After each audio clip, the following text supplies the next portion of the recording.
మరి యొక్క ఆంధ్రప్రదేశ్ రాష్ట్రంలో ఉన్నటువంటి యొక్క షెడ్యూల్ కులాల ఉప వర్గీకరణ ఏదైతే ఉందో దాని ఆర్డినెన్స్కి సంబంధించి ఈరోజు క్యాబినెట్ ఆమోదించడం జరిగిందని చెప్పి మీ ద్వారా ముందుగా తెలియజేసుకుంటూ ఉన్నా.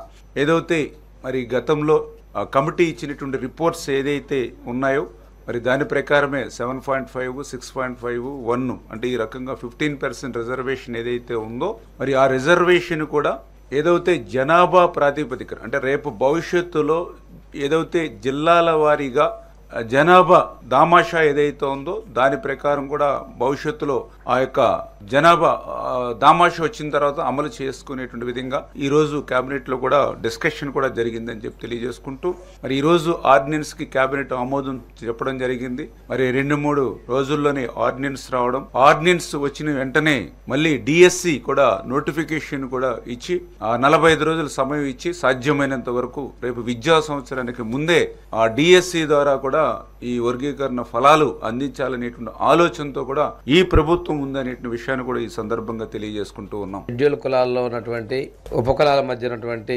అంతరాలను సరిచేసుకుంటూ వివిధ ఉపకులాల మధ్య ఏకీకృత మరియు సమానమైన పురోగతి కోసం ఉపవర్గీకరణ అమలు చేయడానికి ముసాయిదా ఆర్డినెన్స్ ప్రతిపాదనను రాష్ట్ర కేబినెట్ ఈరోజు ఆమోదించడం జరిగింది. ఇది ఉపవర్గీకరణ అమలు చేయడానికి ఏప్రిల్ 15, 2028 మంత్రివర్గ సమావేశంలో ఆర్డినెన్స్ కు ఆమోదం లభించింది. అన్ని ఉపకులాల వర్గాల ఏకీకృత మరియు సమాన ప్రగతిని నిర్ధారించడమే ఈ ఆర్డినెన్స్ యొక్క ముఖ్య ఉద్దేశం. 59 షెడ్యూల్ ఉపకులాలను వెనుకబాటుతనం మరియు సామాజిక సమైక్యతల ఆధారంగా 3 సముదాయాలుగా విభజించడం జరిగింది. ఈ 3 సముదాయాల రిజర్వేషన్లను మొదటి గ్రూప్ లో 12 ఉపకులాలకు 1% రిజర్వేషన్, రెండవ గ్రూప్ లో 18 ఉపకులాలకు 6.5% రిజర్వేషన్, మూడవ గ్రూప్ లో 29 ఉపకులాలకు 7.5% రిజర్వేషన్ ని కేటాయిస్తూ వన్ కమిషన్ యొక్క రిపోర్ట్ ఆధారంగా సుప్రీంకోర్టు జడ్జిమెంట్ ఆధారంగా ప్రభుత్వం ఈ చర్యలు తీసుకుంది. దీనికి ఈ రోజున రాష్ట్ర కేబినెట్ ఆమోదం చేసిందండి. ఉపవర్గీకరణ కోసం 200 పాయింట్ల రోస్టర్ వ్యవస్థను కూడా అనుసరించడం జరుగుతుంది. ఇది 1 నుంచి 100 వరకు ఒక సైకిల్, 101 నుంచి 200 వరకు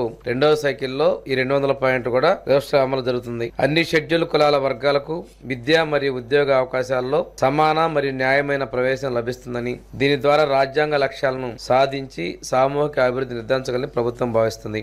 ఈ ఆర్డినెన్స్ రాష్ట్రంలోని 28 జిల్లాల్లో అమలు పరచడం జరుగుతుంది. మనకి షెడ్యూల్ కులాల ఉపవర్గీకరణకు సంబంధించి సాంఘిక సంక్షేమ శాఖ చేసిన ముసాయిదా ఆర్డినెన్స్ కి ఈరోజు రాష్ట్ర మండలి ఆమోదం తెలిపింది.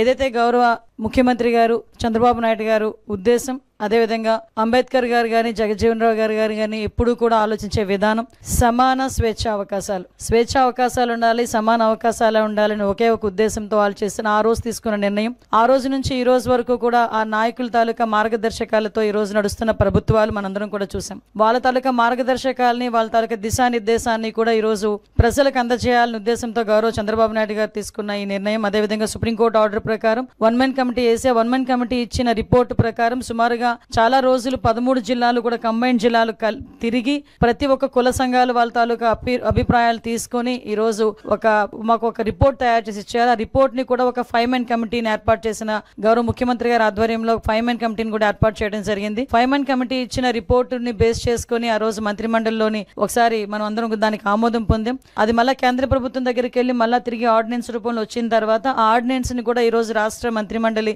ఆమోదం పొందడం అనేది నిజంగా చాలా మంచి పరిణామం కింద భావించాలి.